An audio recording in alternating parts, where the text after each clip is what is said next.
Navodaya Vidyalaya entrance exam 2021 को लेकर के जितने भी डाउट्स आपके मन में हैं सभी इस वीडियो में क्लियर होने वाले हैं। कौन फॉर्म भर सकता है, फीस कितनी लगती है, एज कितनी होनी चाहिए बच्चे की जिसका फॉर्म भरा जा रहा है, प्राइवेट स्कूल से फॉर्म भर सकते हैं या नहीं भर सकते हैं, डॉक्यूमेंट्स कौन कौन से लगेंगे, नवोदय विद्यालय में किस मीडियम में पढ़ाई होती है, क्या शहर का बच्चा ग्रामीण कोटे से फॉर्म भर सकता है कि नहीं। देखो इसमें एक कैच है, ये है कि 75% जो सीटें हैं ना वो ग्रामीण क्षेत्र के विद्यार्थियों के लिए फिक्स होती हैं यानी आरक्षित होती हैं। तो लोग चाहते हैं कि ग्रामीण कोटे से फॉर्म भरा जाए। तो क्या संभव है नहीं संभव है बताऊंगा मैं आपको। क्या दोबारा फॉर्म भरा जा सकता है, third fourth and fifth class में लगातार पढ़ना जरूरी है या नहीं, आरक्षण किसको मिलता है यानी रिजर्वेशन किसको मिलता है, ओबीसी एससी एसटी को कितना रिजर्वेशन मिलता है, लड़कियों को कितना रिजर्वेशन मिलता है, या फिर जो दिव्यांग लोग हैं उनको कितना रिजर्वेशन मिलता है, सभी मैं इस वीडियो में बताऊंगा। क्या इंग्लिश मीडियम का बच्चा हिंदी मीडियम से फॉर्म भर सकता है या फिर इसका उल्टा इंग्लिश मीडियम का बच्चा हिंदी मीडियम का बच्चा इंग्लिश मीडियम से फॉर्म भर सकता है कि नहीं, इसके बारे में बताऊंगा। ट्रांसफर ऑफ स्टूडेंट्स यानी देखो ऐसे पेरेंट्स जो सरकारी नौकरी में हैं यानी गवर्नमेंट जॉब करते हैं, उनका ट्रांसफर होते रहता है, उनको इस बात की बड़ी चिंता लगी रहती है कि अगर मेरा ट्रांसफर हो गया आगे चल करके मेरे बच्चे का जो एडमिशन है वो किसी और स्कूल में है तो ट्रांसफर हो सकता है कि नहीं, इस बारे में बताऊंगा, डिटेल में बताऊंगा। एग्जाम कब होगा, नवोदय विद्यालय ने नोटिफिकेशन जारी कर दिया है तो इस बारे में भी बताऊंगा। लास्ट डेट कब है एप्लीकेशन फॉर्म की, इस बारे में बताऊंगा। लेकिन उससे पहले वीडियो स्टार्ट करने से पहले सबसे पहले मैं आपको बता दूं कि नवोदय विद्यालय एंट्रेंस एग्जाम की प्रिपरेशन के लिए हमारे पेन ड्राइव कोर्सेस अवेलेबल हैं। पेन ड्राइव कोर्सेज या फिर मेमोरी कार्ड कोर्सेज आप कह लीजिए, complete pen drive course available है। मॉडल पेपर्स आप हमसे मंगा सकते हैं, ओएमआर शीट्स भी मंगा सकते हैं प्रैक्टिस के लिए। कॉलिंग नंबर ये है 7897293790 या फिर आप हमें 6260388361 पे इनमें से किसी भी चीज़ के लिए व्हाट्सएप कर सकते हैं। पेन ड्राइव कोर्स लेना है तो पेन ड्राइव कोर्स लिख करके, मॉडल पेपर लेना है तो मॉडल पेपर लिख करके, ओएमआर शीट चाहिए तो ओएमआर शीट लिख करके व्हाट्सएप कर सकते हैं। ये नंबर सेव कर लेना आप। कॉलिंग नंबर है 7897293790 एंड व्हाट्सएप नंबर है 6260388361। चलो भी स्टार्ट करते हैं। सबसे पहला क्वेश्चन, कौन फॉर्म भर सकता है? जो भी बच्चे फिफ्थ क्लास में इस टाइम पढ़ रहे हैं, फिफ्थ क्लास में जो बच्चे पढ़ रहे हैं वो फॉर्म भर सकते हैं, चाहे वो सरकारी स्कूल से पढ़ रहे हों या फिर चाहे वो प्राइवेट स्कूल से पढ़ रहे हों। अब प्राइवेट स्कूल से पढ़ रहे हैं जो बच्चे प्राइवेट स्कूल में पढ़ रहे हैं उनके लिए कुछ एक कंडीशंस हैं जो मैं आगे बताऊंगा। फिलहाल आप ये जानो कि कोई भी बच्चा अगर फिफ्थ क्लास में पढ़ रहा है तो वो नवोदय विद्यालय में सिक्स्थ क्लास के लिए फॉर्म भर सकता है, एलिजिबल है। बशर्ते ये कुछ कंडीशंस हैं, आप देख लो कि 15 सितंबर 2020 से पहले उसका नामांकन यानी उसका एडमिशन जो है वो फिफ्थ क्लास में हो जाना चाहिए। ठीक है, ये आप जरूर से इंश्योर कर लेना। दूसरी चीज़ कि कोई भी कैंडिडेट किसी भी हाल में दोबारा जो है ये फॉर्म नहीं भर सकता है। वैसे ये क्वेश्चन मैंने आगे लिया हुआ था, फिर भी ये जो नोटिफिकेशन है ना, ये मैंने ऑफिशियल जो नवोदय विद्यालय समिति ने जारी किया है नोटिफिकेशन, जो प्रोस्पेक्टर, उससे ये पार्ट मैंने लिया है। तो ये आप देख सकते हो कि कोई भी कैंडिडेट दोबारा फॉर्म नहीं भर सकता है। अब फीस कितनी लगती है भाई, फीस की बात करते हैं। देखो कितने लोगों को कन्फ्यूजन होता है कि नवोदय विद्यालय फ्री है या फिर कुछ लोग बोलते हैं कि फीस भी लगती है। तो मैं एक बात क्लियर करते चलूँ, कुछ फीस लगती है लेकिन वो कब लगती है और किन की लगती है ये आप डिटेल में जान लीजिए। देखिए किसकी फीस नहीं लगती है पहले तो आप ये जान लो। नवोदय विद्यालय में आप जानते हो कि लड़के और लड़कियां दोनों पढ़ते हैं, ठीक है, जिनमें से लड़कियों की फीस तो नहीं लगती है, चाहे वो किसी भी कैटेगरी की लड़की हो, चाहे एससी हो, एसटी हो, ओबीसी हो, जनरल कैटेगरी की लड़की हो, कोई भी लड़की हो, फीस लड़कियों की लगती ही नहीं है। एक बात क्लियर है। दूसरी बात यह है भाई 6 से 8 तक की कोई भी फीस नहीं लगती है, चाहे वो लड़का हो या लड़की हो। फीस लगना कब से शुरू होता है? 9 से लगना फीस शुरू होता है, यानी 9th क्लास से स्टार्ट होती है फीस लगनी और ये 12 तक फीस लगती है। और किसकी लगती है वो मैं बताऊंगा आगे। पहले आप ये जानो कि लड़कियों की फीस तो नहीं लगेगी भाई, कभी भी नहीं लगेगी। 6 से 8 तक किसी भी लड़के या लड़कियों की फीस नहीं लगेगी। एससी एसटी अगर आप हैं तो आपकी फीस कभी भी नहीं लगेगी। बीपीएल फैमिली के स्टूडेंट्स हैं यानी जो बिलो पॉवर्टी लाइन के स्टूडेंट्स हैं, यानी जिनकी फैमिली इनकम जो गरीबी रेखा के नीचे आते हैं, जिनकी फैमिली इनकम कम है, तो उनकी फीस नहीं लगती है। अब इसके लिए कुछ कंडीशन है, आपको आय प्रमाण पत्र जमा करना पड़ता है। मैं आगे बताऊंगा कि वो कब जमा करना पड़ता है, आगे बताऊंगा। फिलहाल अभी आप ये जानो कि फीस किसकी लगती है। देखो मैंने बताया कि एससी एसटी की फीस नहीं लगती है, तो फीस लगती किसकी है? केवल जनरल और ओबीसी कैटेगरी के बॉयज़ की फीस लगती है, लड़कियों की नहीं लगती है। बॉयज़ की फीस लगती है जनरल एंड ओबीसी कैटेगरी की। वो भी उन्हीं लड़कों की फीस लगती है जो बीपीएल कैटेगरी से ऊपर हैं, यानी जो बिलो पॉवर्टी लाइन नहीं, यानी जिनकी इनकम ज़्यादा है, जिनके गार्जियन की इनकम ज़्यादा है, उनकी बस फीस लगती है। ठीक है, अब इनमें देख लो आप कि जनरल एंड ओबीसी जो इस कैटेगरी में आते हैं, बॉयज़ हैं, उनकी फीस अगर उनके गार्जियन सरकारी एम्प्लॉय हैं तो वो लगेगा 1500 रुपये प्रति महीने। और ये कब लगेगा? 9 से 12 तक। ध्यान रखो आपकी 8th तक कोई भी फीस नहीं लगेगी, चाहे कोई भी हो। 9 से 12 तक ये फीस लगती है जो जनरल ओबीसी के बच्चे हैं, यानी जो लड़के हैं और जिनकी फैमिली इनकम वो बीपीएल कैटेगरी से ज़्यादा है तो उनकी फ़ीस लगती है। गवर्नमेंट एम्प्लॉइज़ है तो 1500 रुपये महीने लगेगा, और अगर इसके अलावा कोई और है तो 600 रुपये महीने लगेगा। अब गवर्नमेंट एम्प्लॉई भी हैं अगर, तो उसमें भी कंडीशन है। देखो क्या कंडीशन है, अरे कहाँ गया भाई, गवर्नमेंट एम्प्लॉइज़ भी हैं तो उनमें कंडीशन है कि अगर एजुकेशन अलाउंस जो है वो इससे कम उनको मिलता है, यानी 1500 रुपये से कम मिलता है, तो वो फ़ीस मानी जाएगी, और अगर इससे ज़्यादा मिलता है तो 1500 मानी जाएगी फ़ीस। ठीक है, तो ये फ़ीस गवर्नमेंट एम्प्लॉइज़ और अदर्स के लिए है। आशा करता हूँ कि आपको ये फीस का स्ट्रक्चर जो है समझ में आ गया होगा। फिर भी अगर कोई डाउट हो तो कमेंट सेक्शन में मत लिखना भूलना भाई, कमेंट सेक्शन में लिख कर पूछ लीजिएगा आप, जो भी डाउट हो नवोदय विद्यालय से रिलेटेड, फीस से रिलेटेड। चलो आगे बढ़ते हैं। अगला क्वेश्चन ये है कि एज कितनी होनी चाहिए। तो नवोदय ने जो प्रोस्पेक्टस जारी किया है उसमें साफ तौर पे लिखा है कि 1/5/2008 से पहले का जन्मदिन नहीं होना चाहिए और 30/4/2012 के बाद का जन्मदिन नहीं होना चाहिए। यानी अगर कुल मिला के मैं बात करूं तो रफ टफ ये आप मान लो कि 8.5 साल से लेकर ये 12.5 साल के बच्चे लगभग फॉर्म भर सकते हैं। बट एग्जैक्ट आपको अगर पता करना है तो आप ये जन्मदिन जो है मैच कर लेना, डेट ऑफ बर्थ मैच कर लेना, वो 1/5/2008 से इसके बीच में 30/4/2012 के बीच में होनी चाहिए। आगे बढ़ते हैं अपने अगले सवाल पे, क्या प्राइवेट स्कूल से फॉर्म भरा जा सकता है। तो इसका उत्तर है हाँ जी, प्राइवेट स्कूल से फॉर्म भरा जा सकता है, बशर्ते जो स्कूल है वो गवर्नमेंट रिकॉग्नाइज्ड होना चाहिए, यानी उसको मान्यता प्राप्त होना चाहिए। आप स्कूल के प्रिंसिपल से पूछिएगा कि भाई मान्यता प्राप्त है कि नहीं है, क्योंकि कई बार लोगों के साथ धोखा हो जाता है कि लोग सोचते हैं कि भाई ये मान्यता प्राप्त स्कूल है, लेकिन होता नहीं है। तो आप एक बार कंफर्म कर लीजिएगा कि स्कूल जो है वो मान्यता प्राप्त है। अगला सवाल देखते हैं, डॉक्यूमेंट्स कौन कौन से लगेंगे। देखो डॉक्यूमेंट्स जो है ना वो 2 स्तर पर लगते हैं, यानी जब आप एप्लीकेशन फॉर्म भरने जाते हो तब लगते हैं डॉक्यूमेंट्स, और जब आपका एडमिशन होता है तब लगते हैं डॉक्यूमेंट्स। तो जब आप एप्लीकेशन फॉर्म भरोगे उस टाइम आपके जो डॉक्यूमेंट्स लगेंगे वो बहुत सिंपल से हैं भाई। फोटो लगेगा स्टूडेंट का सिग्नेचर और पेरेंट का सिग्नेचर, और एक एलिजिबिलिटी सर्टिफिकेट लग सकता है, वो जिसका फॉर्मेट मैं यहाँ पे आपको दिखा दे रहा हूँ। इस तरह का कुछ एलिजिबिलिटी सर्टिफिकेट होगा जो आपको स्कैन करके अपलोड करना होता है। ये स्कूल के जो हेडमास्टर हैं यानी प्रिंसिपल हैं उनके द्वारा फिल किया जाएगा। इसमें बहुत सारी डिटेल्स हैं जो जहां से आपको पता चलेगा।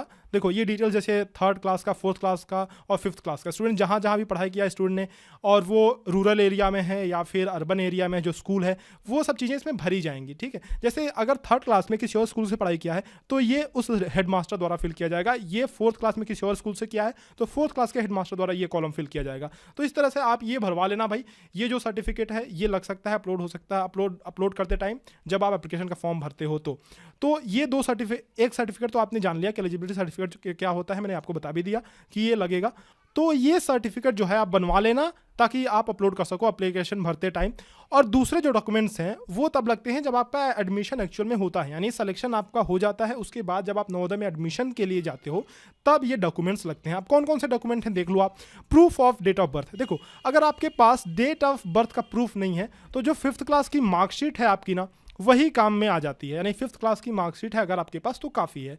Proof of eligibility as per the condition of NVS, ये जो मैंने अभी दिखाया वही फॉर्मेट रहेगा। अच्छा, अब ये जो 3rd पॉइंट है ये बड़े काम की चीज़ है। देखो अगर आपने अर्बन कोटा से फॉर्म भरा है तो कोई दिक्कत नहीं है, लेकिन अगर आपने रूरल कोटा से फॉर्म भरा है यानी ग्रामीण क्षेत्र से फॉर्म भरा है तो आपको एक ग्रामीण क्षेत्र के लिए प्रमाण पत्र की आवश्यकता पड़ती है जो आपको बेसिक शिक्षा अधिकारी बनाकर देते हैं या फिर डिस्ट्रिक्ट लेवल का कोई भी ऑफिसर बना सकता है। तो ये सर्टिफिकेट आपको बनवाना पड़ेगा जो ये प्रूफ करेगा कि जो स्कूल है वो रूरल एरिया में है। तो ये चीज़ आपको बनवाना पड़ेगा। 4th सर्टिफिकेट जो है ये हो सकता है बहुत सारे लोगों के लिए रिलेवेंट ना हो, जिन्होंने NIOS से यानी ओपन स्कूलिंग की होगी उनके लिए ही रिलेवेंट है, तो कोई ज़रूरत नहीं है। 5th सर्टिफिकेट जो है एनी अदर डॉक्यूमेंट, मतलब जो भी डॉक्यूमेंट रिक्वायर्ड होगा उस टाइम। अब देखो उसमें क्या क्या डॉक्यूमेंट्स हो सकते हैं, वो है मार्कशीट, यानी 3rd 4th 5th क्लास का मार्कशीट लगता है आपका।